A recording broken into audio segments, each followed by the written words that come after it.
I've recently brought myself to grind through the second season of Better Call Saul, and while I was thoroughly engaged, I couldn't help but feel that I wasn't sure about how this show even exists. On the surface, it's a prequel to Breaking Bad.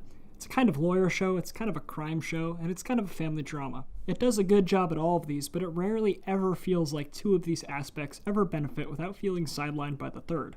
One reviewer praised the show for defying genre expectations, existing in a gray area that operated in multiple shades. So it's not quite a drama, and it's not quite a family show, and it's not quite a crime show. Then what is it? Well, it's a complete mess.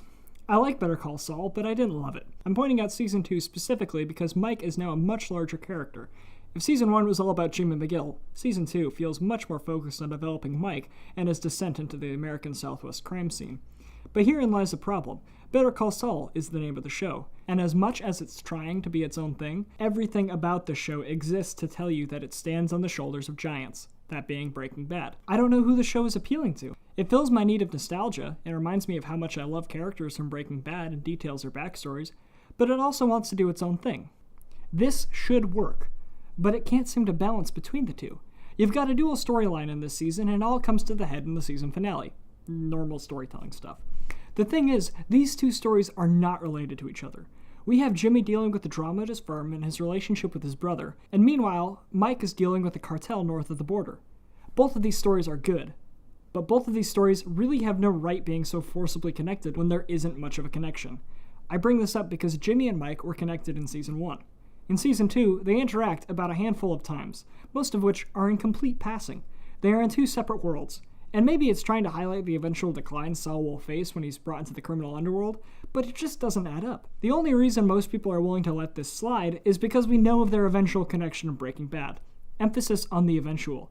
It would kind of be like if Jesse and Todd from Breaking Bad bumped into each other, worked together very briefly in Season 1, and then went their separate ways for a few seasons before clashing again. Sure, we'd learn more about Todd, but these stories wouldn't serve each other in the way that they were supposed to.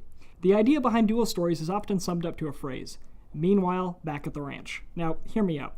The hypothetical ranch in question is important because it has to do with the hypothetical farmer. He's off at the hypothetical store, and he's left his hypothetical wife to herd the cattle back at the farm. Okay, that's my long tirade, and I really like citing Meanwhile Back at the Ranch because it's used more often than you would think. In its best case example, Empire Strikes Back is an entire story of Meanwhile Back at the Ranch, but this is dual storytelling done right. These two stories both exist to serve each other. If there is a connection between Jimmy and Mike, it's not happening now, and it certainly didn't progress in this season. And some would call it a slow burn, but I just call it fan service. Better Call Saul is a little brother. In some kind of rebellious teen phase, it demands to be taken seriously as its own entity, but it can't help but rely on the success of its sibling to carry it. The show isn't really appealing to a post-Breaking Bad audience because it's half-baking two storylines, and it isn't really appealing to a never-seen Breaking Bad audience because it's relying too much on Breaking Bad to be coherent. My case in point with this is the scene where Mike's daughter is threatened by the two Mexican hitmen. We know these guys are with the cartel, and as a post-Breaking Bad audience, we're supposed to think, these are the guys from the show. But this scene lacks any and all tension if you are from a post-Breaking Bad audience. We know that the daughter lives because we've seen her in Breaking Bad. We know that Mike lives because he's also in the show. And we know that the cousins live. This scene lacks all tension because we already know where they're going. We're involving characters who we know are going to live. And as a never-seen Breaking Bad audience, we don't really know exactly who these guys are. We know that they're menacing, but that's about it. The show hasn't made an effort to develop the cousins as being a force to be reckoned with yet. Breaking Bad allowed us time to grow with these characters and understand just how dangerous they were. So what would make it better? I'm kind of at a crossroads. On a purely visceral level, Mike's story is to be enjoyed, but it's clear most of the love in the writing is funneled through Jimmy and his brother.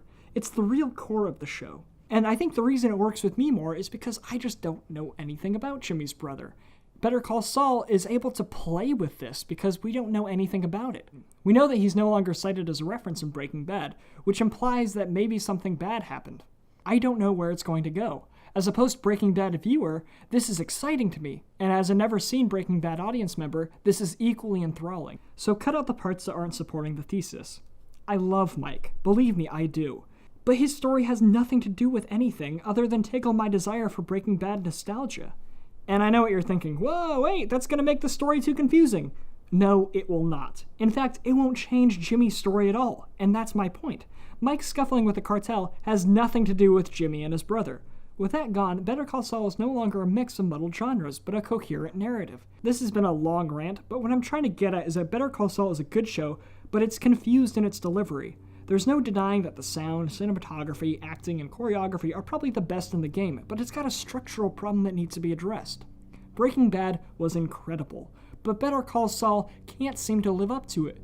And I think that's because Better Call Saul isn't willing to act as its own entity. Yes, it can stand on the shoulders of giants. Yes, it can market itself as being a precursor to Breaking Bad. But it can be more than Breaking Bad. Now, I haven't seen Season 3 yet, and I assume that a lot of these problems probably get fixed in Season 3. But as of Season 2, I don't really see Better Call Saul branching off in a direction that benefits it. I'm really excited to see where Better Call Saul goes, and I really hope that Mike and Jimmy's storyline end up converging together in a much more coherent way that really supports each other. But as of right now, I can't say that these two storylines really benefit from each other. Better Call Saul has the opportunity to be a really great show. It just needs to believe in its characters and believe in its ability to tell me a story that I haven't already heard and I'm not anticipating. I know that sounds like a tall order, but Better Call Saul has had its moments where it's truly surprised me. The moments where Jimmy is able to coerce other people into believing his stories are some of the highlights for me of Better Call Saul's narrative. Seeing Jimmy and his brother constantly outmaneuver each other is something of real tension that I didn't really get to see in Breaking Bad. It's a unique story, and I haven't seen it yet, and I think Better Call Saul would be a hell of a lot better if it just focused on this. This is my opinion. It's not a fact. I hope you've enjoyed this rant. It's been a long one. This is my first YouTube rant about a show or about a video game, and I really hope I can keep talking about stuff because it is just a lot of fun to hop onto a platform and just detail your opinion as it is. If you disagree with me, don't get angry about it. Get excited about it. It's so much fun to argue about movies and TV shows. I love talking about this stuff. So if you have any suggestions about things you'd want me to talk about, I'd be more than happy to address them. I have a laundry list of stuff I want to talk about in video games and music and in movies. I'm just excited about a lot of stuff. So let me know. I don't really know how to end these yet. Peace out.